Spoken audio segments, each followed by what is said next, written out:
souveraineté des peuples congolais. La souveraineté des peuples congolais. Si on est déjà dans le deuxième article de la charte des Nations Unies, aucun pays du tiers-monde. Pas bien un pays du tiers-monde. Tout là non. Si on est tout ça comme élection, ce sont le peuple qui vote le président. On dit que ça va nous bisoter ba nélé ba poner na biso ba président. Le puta. Voilà on va remplir la formalité. Oh. Netango président Joseph Kabila Kabange a révisé code minier. Babia il a touché nos intérêts. Ba coincé allons on a pouvoir batia moto à quoi protéger les intérêts là-bas. Et j'ai dit au peuple congolais, bon fongola misu. Mon continent sur l'Afrique. Oh mon délai à commettre la maboko, il est malin pour l'Afrique.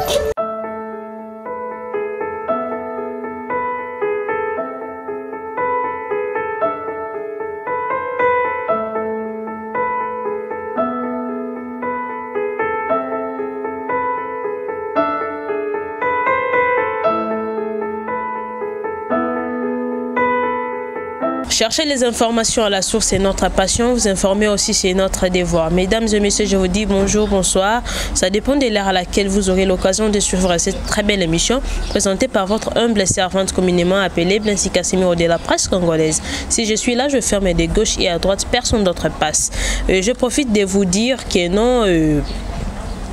c'est votre humble servante, c'est bon messana kolanda partout dans le monde et lelo nazanga moté na plateau nanga je suis accompagné na muto aza boyebi na banda kuna bino aza mutasikate na chaîne na biso pa nanga pa za mutasikate. Je profite aussi de vous dire de s'abonner massivement à notre chaîne DiCaprio Télévision, la chaîne oyo messana kolaksa bino makambo oyo za mokila lelo makambo ezo salama na kina lelo oyo ezali tellement actualité, bo s'abonner massivement, bo commenter pour nga, bo commenter pour la chaîne.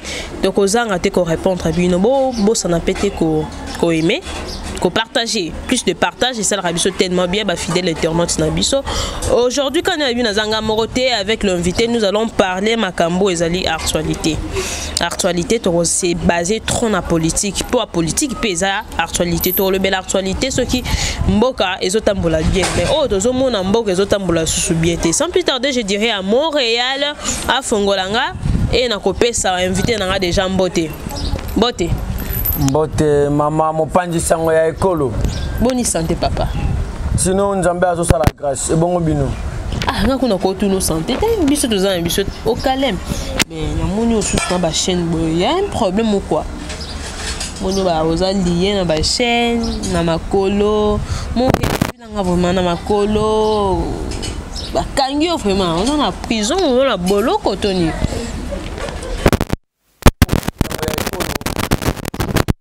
Tuna oyo nazo tuna ma mingi epai na bino esengeli nazala toujours wana pona ko maniola malamo. Mais yambo ya koloba ezali ete komona ngai déjà boye enchaîné. C'est-à-dire nazali ko incarner ba ancêtre na biso o ba sala bango mosala o. O ba pinisa ki bango ba innocent. O ba tortura ki bango, o ba boma ki bango. Juste pona ko utiliser bango ba piller ba ressources to richesse ya mboka na biso. Ndo moni na fani na lobi tango ba ancêtre bazai kolela. Boni bato ba massa bato ba violer biso ba piller biso mais lelo bana na biso ba komi si bango ba à fond chéri na bango. Les ancêtres pleurent là où ils sont. De baby singai imam et singili ola ta identité physique qui est souffrance pour montrer au peuple congolais. Ils ont makanisi nanga ité. Ils ont makanisi na ko ebisa peuple congolais que na message ya kolaksa bango place to outi. Blessing, je te dis ce qui ozalaki na époque esclavagisme na époque ya colonisation banga bala tso ba chaîne banga ba violer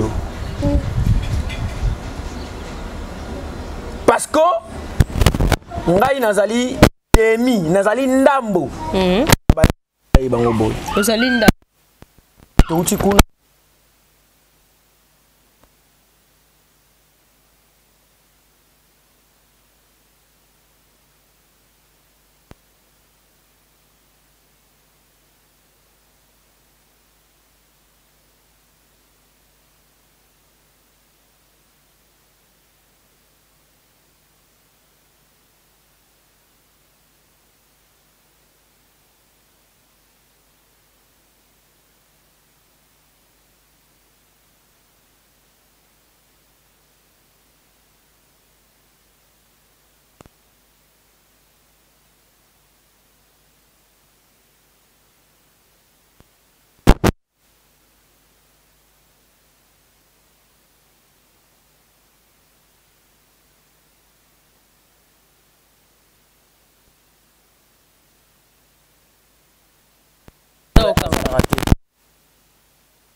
tomona yango lelo boni prisonnier akolia na guna ye boni prisonnier bako traité akozwa ba soins de santé ya malonga boni prisonnier vivre na courant ya malonga boni prisonnier akomela eau potable ya malonga boni prisonnier akolala na chambre ya malonga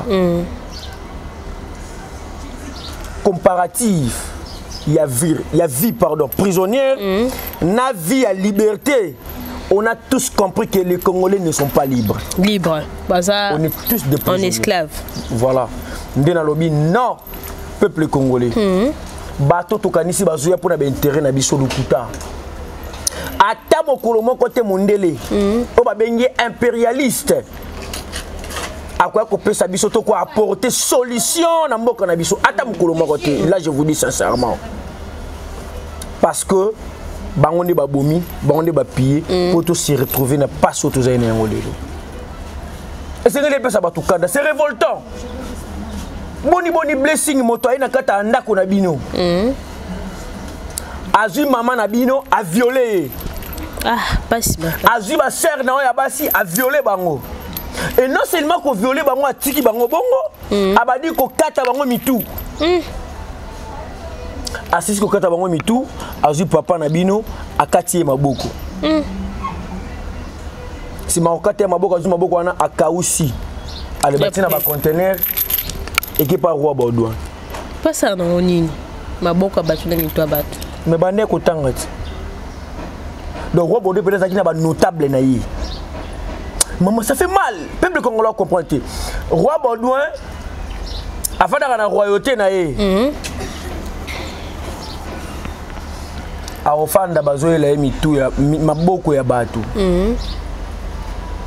na Congo comme sur 2-3 conteneurs ya maboko ya batu bakausi puis chaque maboko ngo eza na mo ba carton ba tiengo na bakata ba nini comment dirais-je ba mal moko yokota 50 maboko mal moko 20 mal moko 30 et puis na kati ba komi ba maboko wana place uti na ba gère ya ba punition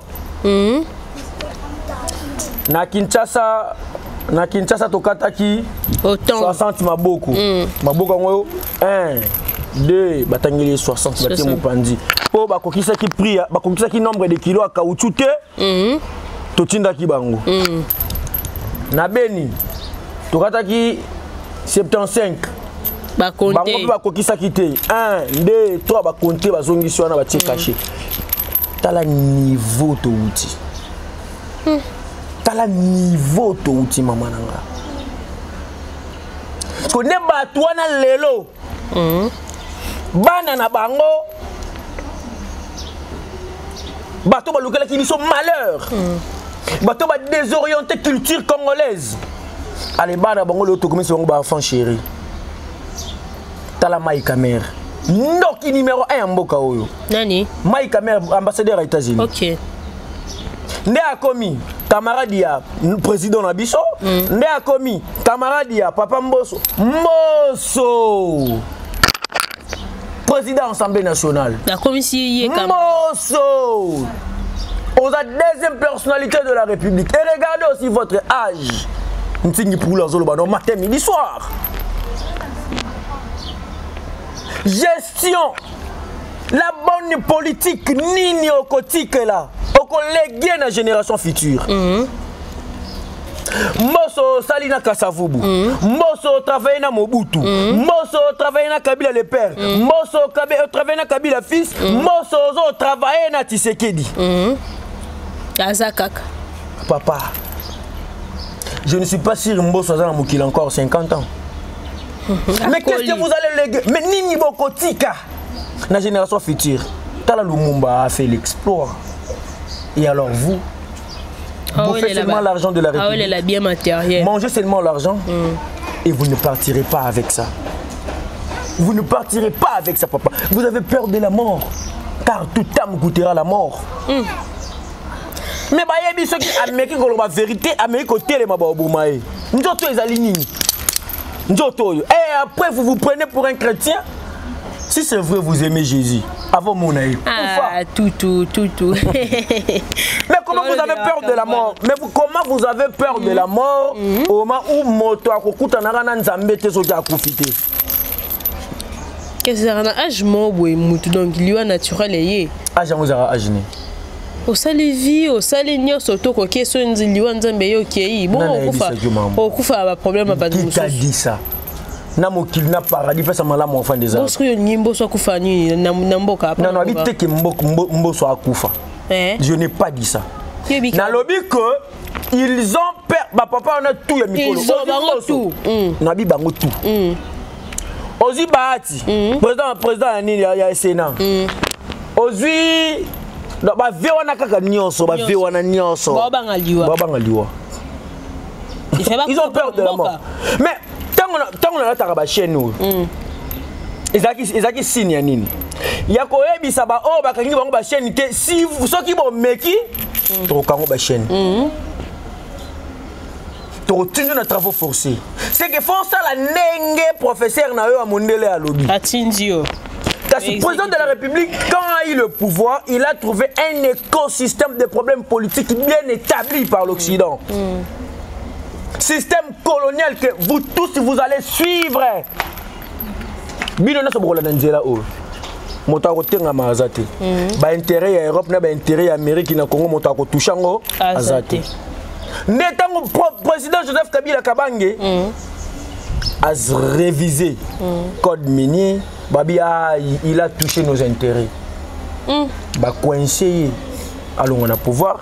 Batia moto à quoi protéger les intérêts na bango. Et j'ai dit au peuple congolais, bo fongola misu. Mon continent sur l'Afrique. Oh mon délai à Kobete la Maboko, il est malheur pour l'Afrique. Oh. Mais les blancs applaudissent pour Tshisekedi. C'est qu'un président malheureux. Tshisekedi, c'est un azali malheur pour le peuple congolais. Mais souvent, notre président est innocent. Parce qu'il a trouvé déjà un système, mais il manque le courage de leur dire la vérité. Bon, utiliser donc. Oh. Bon, il y a une charte impérialisme. Bon, il y a une charte impérialisme. Bon, il y a un temple. On comprend que tout président africain a sa marionnette. Là, tu sais que les gars, tu sais que Kassafou Bazaki marionnette. Mobutu Azaki marionnette. Makambo au Rwanda ils ont ça la biso matin midi soir. Est-ce que tu peux déstabiliser Rwanda biso bazaï roi. Mobutu a sali Rwanda boy. Jusqu'à tel point président Baninga Koufi. Mobutu a envoyé ba commando. Mobutu a envoyé ba commando.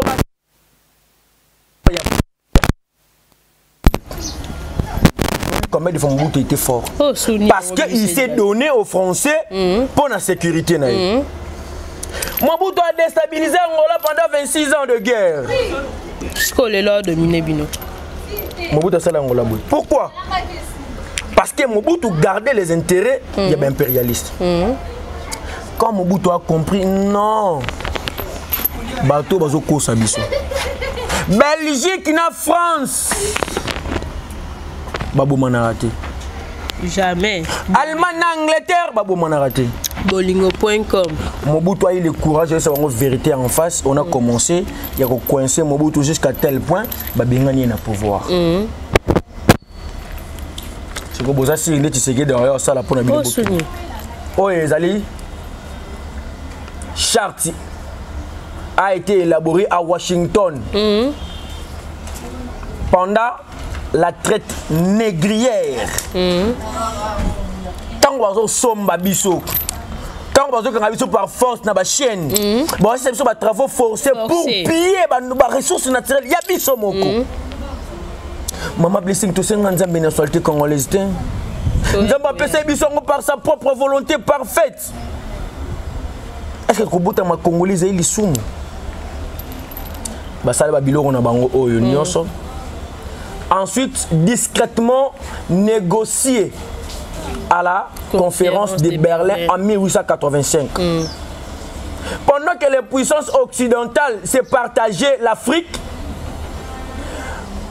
renégocié secrètement à Yalta au moment du partage du monde en deux blocs après la Deuxième Guerre mondiale et pendant la création de la Société des Nations Unies, l'ancêtre de l'ONU. Misé na terre virène et à Bruxelles. Si on a fandi, on a neni to kabola Afrique.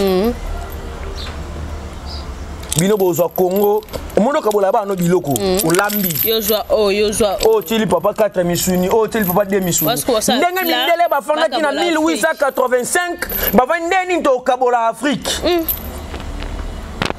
Neni to kabola Royaume Congo, neni to kabola Empire de Mali, neni to kabola Bolnin, ba kaboli vraiment Afrique ba pesa ngo ba maître. Beau dirigé. Beau dirigé. Parce que roi de Belgique a joué Congo pendant 80 ans. Avant après ça Congo na état na OTAN. A tala muto moko azi Congo. Lokola lo pango na ye. Peuple congolais lokola ba travailleur na ye. Tala degré ko cracher sur le mémoire de nos aïeux. Puis alors ça na bango n'importe quoi. Alors bina moto monoko o azo comprendre yango te parce que nos aïeux parlaient ki Congo Swahili Kiluba. Alors bina moto français o moto azo comprendre te koko tunie nini nazo kate nini. Et ça les kanda bomini. Abomini. Nos aïeux sont basali bou. Nos aïeux ont souffert. Parce que bateau ba nyokoli ba grands-parents, ba arrière-grands-parents na biso, ne bateau biso to beteli maboko. Parce que na lingi na tangisa yo article na charte impérialiste. Na article numéro 1. Il y aura devise et impérialisme. Devise de l'impérialisme. Gouverner le monde et contrôler les richesses de la planète. Gouverner quoi? Gouverner le monde et contrôler les richesses de la planète. Baza banani. Parce que tant que bateau va gouverner le monde. Parce que bino bozo luka souveraineté, tu fais ça binango? Jamais. OK. Notre politique est de diviser pour mieux régner. Diviser qui? Le peuple congolais, le peuple africain, si je veux dire. Donc, si vous avez failli, Luna Tshisekedi Bayor en a raté, ils ont mundele. Si vous avez IDP, sinon peut perdre bazo bomana, ils ont mundele. Yemoko, Mobomi. Yemoko, sapeur pompier. Yemoko pyromane. Donc, appelez si moto. Après, on se met au moto. On continue. Exploiter. Là. Et piller pour remplir nos banques. Et faire d'elle le plus puissant du monde. Et aujourd'hui, également leur banque, banque puissante mondiale. Vraiment.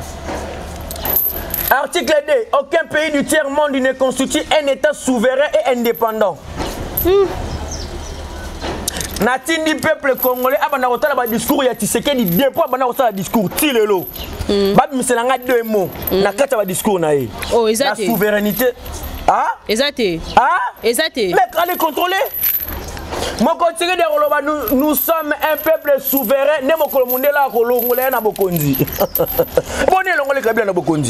La souveraineté des peuples congolais. La souveraineté des peuples congolais. Comme on est déjà dans le deuxième article de la charte des Nations Unies, aucun pays du tiers-monde. Pays du tiers-monde. Tout là non. Tout ça élection. Ce sont le peuple qui vote le président. Nous disons que ça va nous bisoter ba nélé ba poner na biso ba président. Le kuta. Pour on remplir la formalité. Oh.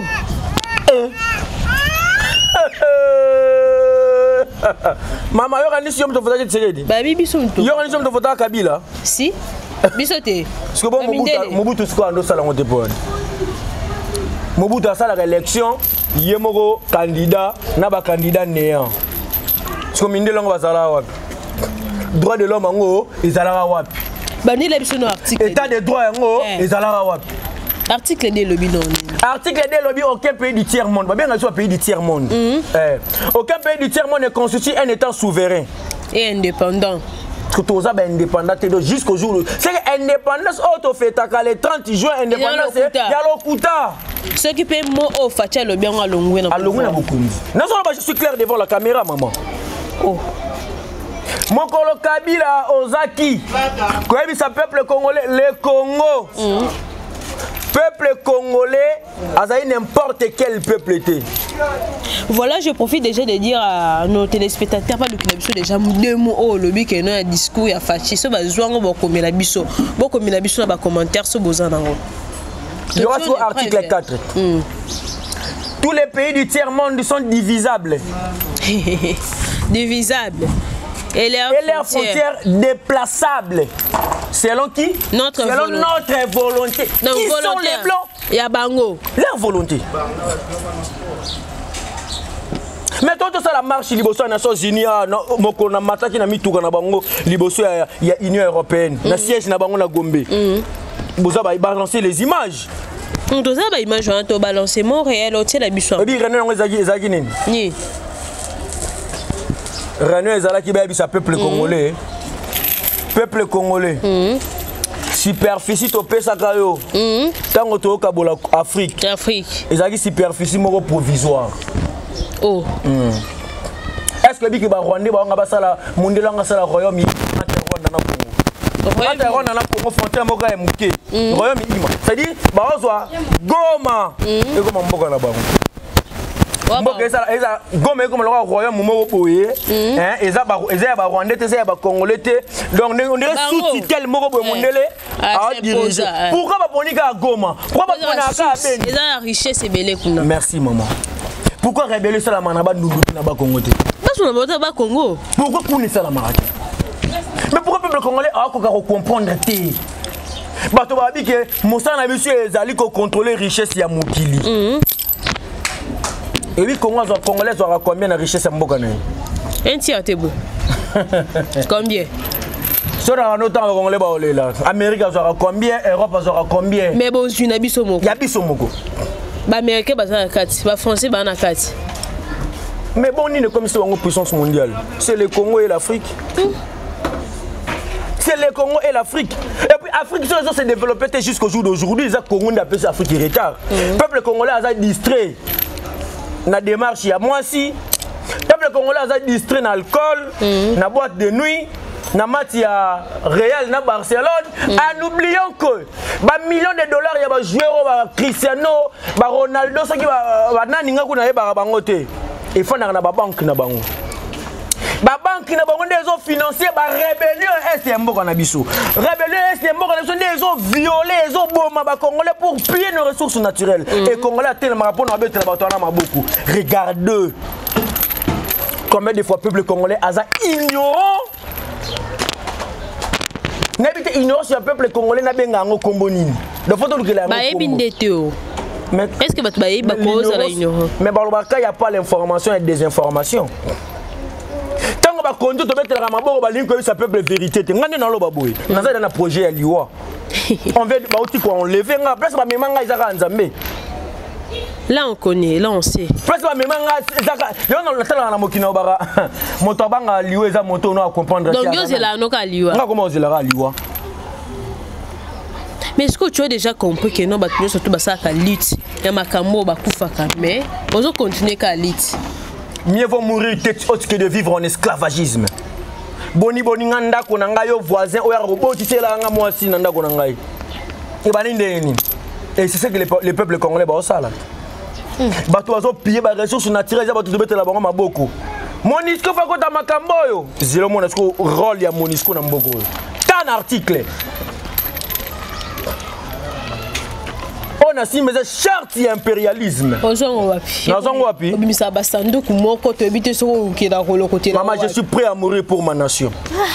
Tout. Car l'histoire est retenir comme ouais, maman solo est tellement kitoko. Total ina accord internationaux. Ba accord na bango mo mindele Amérique na autant ba sali ba accord. D'accord.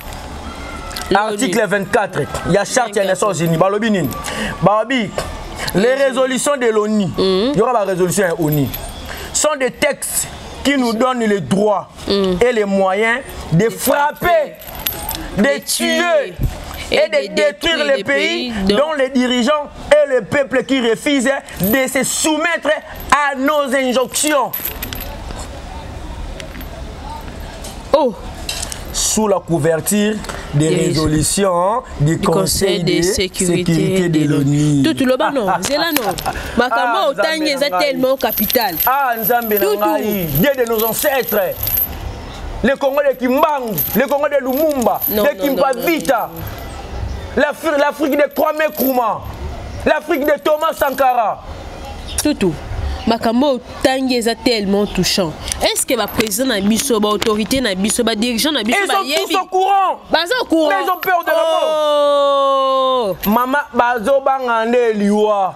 Donc, bah, il y a un article dans le lobby. Makambo ni le lobby. Charte des Nations Unies, charte impérialisme, comme la maboko na ngoza siri kiseke de ana ngote. Oza siri papa na mbo soza na ngote. Donc, va soumettre na bango kaka. Oh ça nini? Passé. Et bon, quand on Kadhafi a vu charte na bango abouaka ne ba charte. Ils n'ont même pas honte. Que c'est nous, besoin de passer une civilisation, nous avons les droits, il y a ma belle nabino, besoin de créer bino Congo Mounene, besoin de comme ça bino bateau. Donc on nous a trouvé avec une très bonne culture, une culture très respective. Respective donc nebisi yo maman culture na biso mondela tant kiango boatela bi non so ba congolais ba tikali boy c'est ba congolais ndi ba diriger monde. Il faut que nous devons changer leur système éducatif. Ndebe ali biso banzambe alokuta nzambe moko boyena mandefu alata nzambala. Nzambe moko boye ba beti nzambe ngoti akufi yo croire que akufa ki pona yo oza sauver. Ba dominer. Mais mboka o nzambe ngo moko ayeki soke benga nzambe babomiyo na mboka na ye. Oh. Boni nzambe wana za d'origine israélien, nzambe wana direction générale ya religion nzambe wana za na Rome, era na Italie. Ok, nzambe ngo de son vivant akenda pe Europe té. Ah bah Romains, les Romains ont détruit le monde. Les Congolais souffrent de la bonne histoire. Les Congolais souffrent de l'histoire. Les Congolais parlent de ce qu'ils ont vu et de ce qu'ils ont entendu. Et puis, à quoi ils peuvent la yango? Sans chercher les informations. On a vu un avion. Non, il y a bololé. Mais un enfant chinois, il n'a même pas le temps de retourner. Oui.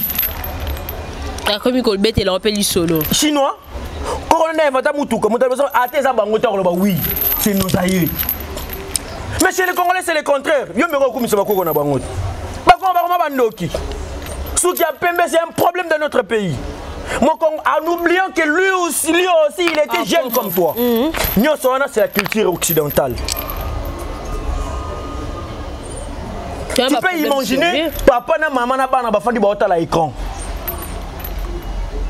Mon tomorrow a tourné sur la culture occidentale. Ma sœur, mon frère, mon takoboma o zanae, mon takoboma o fandinae. Keba. Baba pasteur. Baba pasteur.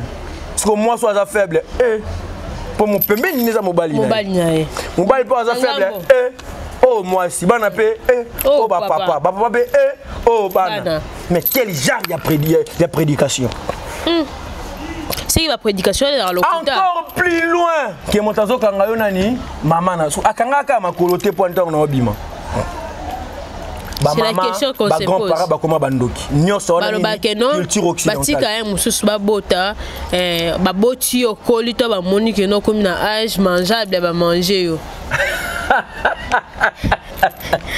Âge mangeable. Soso nini soso balege na muketa za zei. Photo zela komela. Libata mukea za zei donc mutope za zei. Tala bolo, taki bolo le a moto. On est pas en sani balié. Tel niveau. Voilà. Place Nzamba Salanga, pardon, maman blessing. Place Nzamba Salanga. Moto Azalate. Tana Sana Mokili Nzamba Zotia. Moto Azalate. Tana Okufa et Ebika Nzam. Aïnes kuna Mokili. Mokilango ya yo. Ya Koko Nabino. Alozo Bominga na Kofi. Yo. Parce que vous êtes sorcier. quoi la sorcellerie? Et puis Kindoki Zani. Kindoki est aussi dans mon Ndoki. Et là, si ça va, Motama et les mines. Ndoki, ça va. Oui. Ndoki, on est en face Nabiso, nous avons un grand. Viens moi commander Ndoki. Yando, commander Yandoki. So, Azandoki. Et nous le bani. Naki Kongo la ti Motama et les mingi. Ndoki. Aha, minde. Batali babi non. To changer car système, so to changer système on de to longa bango. Nde babandi ko boma nozaye babandi ko boma babomi tina rwanzinga nkuvu en travers son fils juste pour manipuler notre beau pays.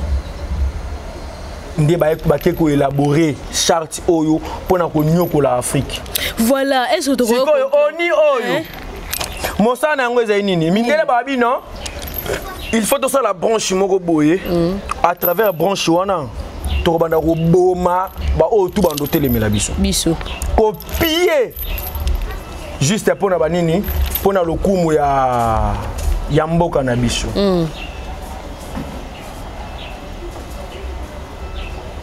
Wana sur article ni. Yo kasiko yo. Na article 26, ora pourquoi ba boma ki Lumumba?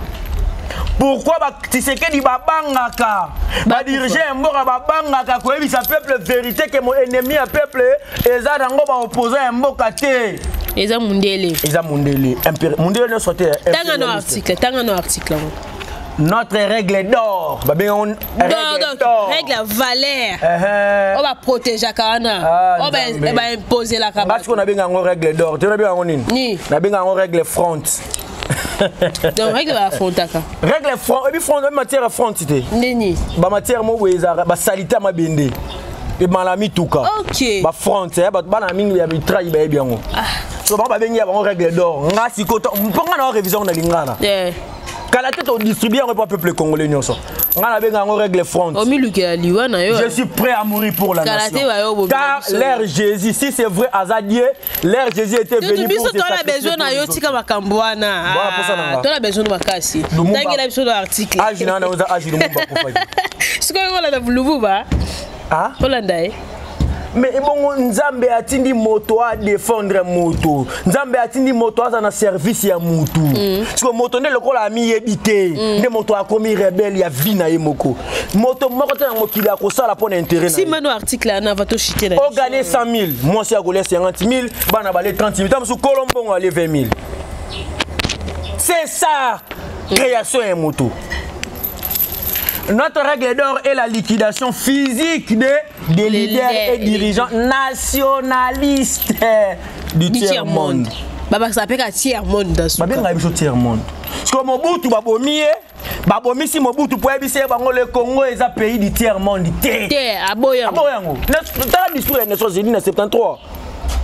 Et bon, tiers-monde par rapport en quoi? En quoi? Et puis vous prenez pays développé par rapport en quoi? Envers nous.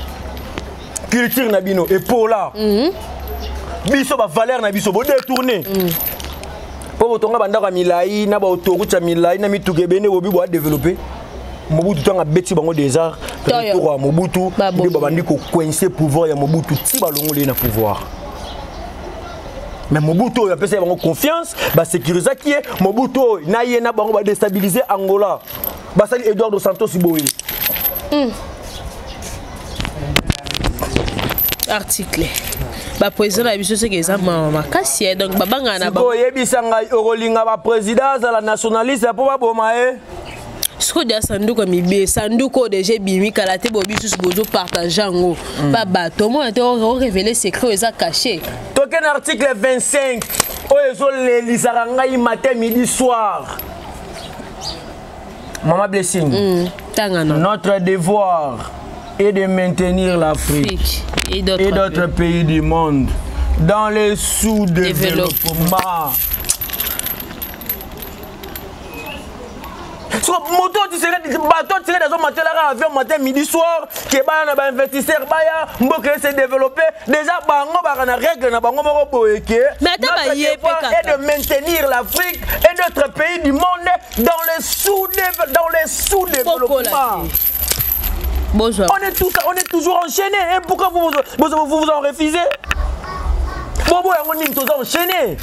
Comment quelqu'un pouvoir se développer, comment quelqu'un pouvoir s'épanouir, comment quelqu'un pouvoir se courir au moment où il est enchaîné. Mais peuple congolais, réveillons-nous. Hymne national est clair en disant debout Congolais, longtemps courbés. Continue d'abord. La misère, la division, les guerres, les chaos pour bien les dominer, pardon. Les exploiter et les piller à travers les missions des Nations Unies. Mama Chartoyo. So, bateau va faire calculer Congo, calculer Afrique boye. Bino wako luka be wako luka ne be 26 pas la bango. To boye pe la Congo ba bomi. Je vais expliquer une petite histoire il y a Celtel. Celtel. Oui, mais l'on a déstabilisé Mobutu. Ni. Mobutu tango abandi ko yebisa mindele vérité. Que beaucoup singaï trop. Je vais maintenant travailler pour la nation zaïroise. Ah, guerrier Mobutu. Je vous salue là où vous êtes. Paix à son âme. Et bisous ton paix à son âme. Ah, Koufate. Pas binoza vivant. Mais la Bible dit les morts ne sont pas morts. Coran et lobby wala takulu lima yuqtalu fi sabilillahi amwat bal ahya'i 'inda Allah. Non, jugement dernier, il était sur mon Kende. C'est bon, tu as pas test, tu changes tout ça. Bah oui, bah yo kakabiso. So que le cimetière Koloba, bah koyo kayo. Si tu sais l'émission, mais Mobutu yo kabiso. Ah yo kabiso. Oh, yes solo là. Azolela, habitant makambo ina kufela ki. Yango tout on. Azolela, habitant makambo ina kufela ki Tshisekedi akebetela bango maboko. Ah, président Tshisekedi.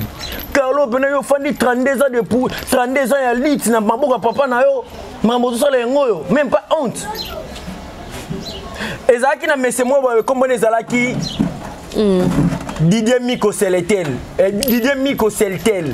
Bato ba di mingi moi mamba musique ya kala ba ndo boake mingi pa ba Congo wenge 4x4. Didier Miko Seltel azaki rwandais. Et puis mission des Aguinines. Ni. A déstabiliser le pouvoir à Mobutu. Ba bengi en Europe. Ba payé millions de dollars. Ba bi na Congo qui ne ko investir. Ba investisseur tiré de Zoluka. Tala lo lenge ka ni pouvoir à Mobutu ça qui déstabiliser à travers ba investisseur wana. On a donné des millions de dollars à Didier Miko Seltel. Pas des un Rwandais. On lui a donné des millions de dollars à l'Ekene Kotonga, société à téléphone na mboka wana. Monsieur Aliboso, contrôler la communication zaïroise. Il reçu. Ah. Et bon, il a évité mon talon, la communication na biso na Rwanda za Kabila. Kabila fils. Donc, si Reine ya Mobutu, si Mobutu a accueilli, Kabila père a été accueilli, Masolo tout au sol na téléphone, avant. Grande poste est contrôlée. Rwanda n'a contrôlé à Tindengobo. Nyoso, autre solo là. Bon, quand tu vas bien sous puissance Pamba. Maman, les Congolais sont bleus. Les Congolais sont bleus. Maman, tu as un article, tu as une constitution, 58 articles, 58 constitution, là. Autant mais finalement, richesse yango ya mboka essayer le peuple congolais nini. Congo oyo azana maya ko servir mokili 90%, donc 90%. Congo oyo azaina nkite ya kolesa mokili mobimba. Mokili mobimba. Sur Congo ana ako kolesa 100 millions d'habitants. Dommage. Congo wana. Congo ya forêt équatoriale. Baké COP 26. Un petit pays comme Afrique du Sud a eu plus de 6 milliards de dollars. Un pauvre pays comme Brésil a eu plus de 14 milliards de dollars. Pour la forêt Amazonie. Mais un grand forêt à mon nez, les gens forêt sur la mokili, forêt équatoriale. Il va payer combien? Combien? 400 millions de dollars. Voilà, chers téléspectateurs, tout le monde est au courant. Et puis, intellectuel, licencié, docteur, député, ministre, accueil chaleureuse. Chaleureuse. que il y a ma président a reçu 400 millions de dollars pour la forêt équatoriale. Mon kilo est cher. C'est pour que ta forêt pour la nini, mon kilo bénéficie oxygène il y a forêt one. C'est le niveau. Mais attaque au loba, que ça va dire que mais biso to l'équipe Afrique d'ici na forêt. Biso to l'équipe Brésil, to l'équipe mokili mobile. Oh l'obité, millions, nous sommes millions. Allo ba? Ah banga. Ah ça marionnette, c'est là mon sous article. Maman ça fait quoi? C'est la souka et biso la biso. Ah. Comment on le bisanga pour la? Et ça dernière mot. Oh tu l'as ina panda. Et ça dernière mot na yo émission. L'ONU est notre instrument. Nous devons l'utiliser contre nos ennemis et les pays du tiers-monde pour protéger nos intérêts. Bon, bah, il y a aussi sa rébellion à Est. Pour protéger leurs intérêts. Tu vois la TV, hein?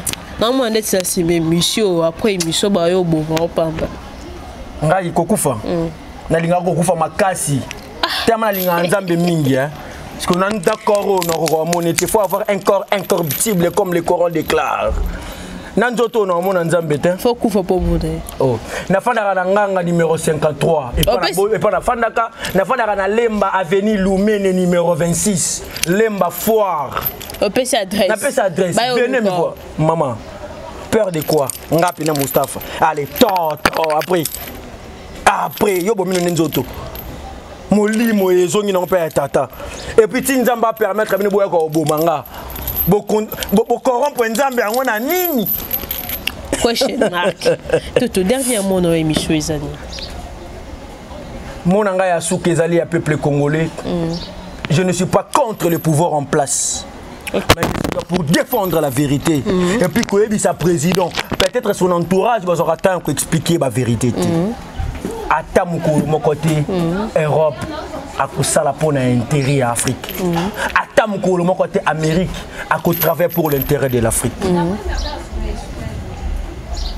Et retour à l'authenticité. Peuple congolais tout la mouka. Derrière nos présidents, derrière nos dirigeants. Car le Congo nous appartient tous. Et Lumumba disait, nous voulons la paix dans un premier temps et les paix. Batouba Koufana Est, peuple congolais, Bazabande Konabiso. Batouba violé na Est, Bazabande Konabiso. Ba bombardé mais au salam matin, midi, soir. Il y a 25 ans aujourd'hui. Congolais à Kimaka, Lalakate, Aliakate, Amelakate.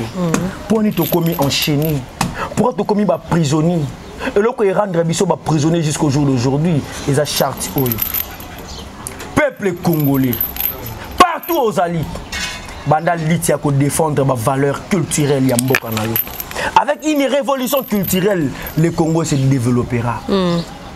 Mais, ce qui est Bisso tout occidental, Bisso tout américain, Bisso tout TV loterie. Tolobi ba chaîne o bakanga ba koko na biso. Ba somba bango na bambongo. Pour na okende ko tonga Amérique et Europe par rapport à leur intelligence et force physique. Jésus lui-même a bandai koloba. Ils ont une race mon côté les qui race noire na force, maël na beauté. L'évangile vrai à Jésus. Ndé ba somba ki ba koko ba kendo tekama. Si ko forme esclavagisme échangé. Ba libino kanga photo so miki toko na photo ba so visa. Ma papa aux esclaves. Ata mukolo mote mundela ko pe so bureau ya malonga. Bino tout ba to kenda poto na développerie. Bodi misala bosala akuna.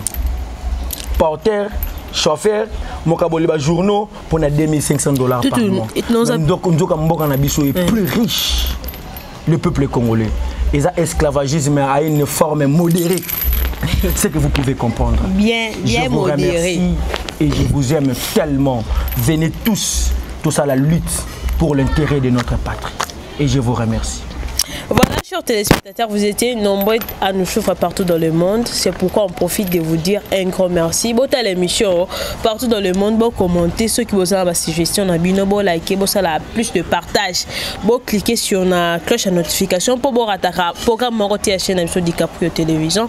Et j'ai dit un grand merci à mon boss DiCaprio pour mon thème Malamo. J'ai dit un grand merci à ma fan Nabiso. J'ai dit un grand merci à Tchacho Moulopoué. J'ai dit un grand merci à ma fidèle internaute. J'ai dit un grand merci et guerrier.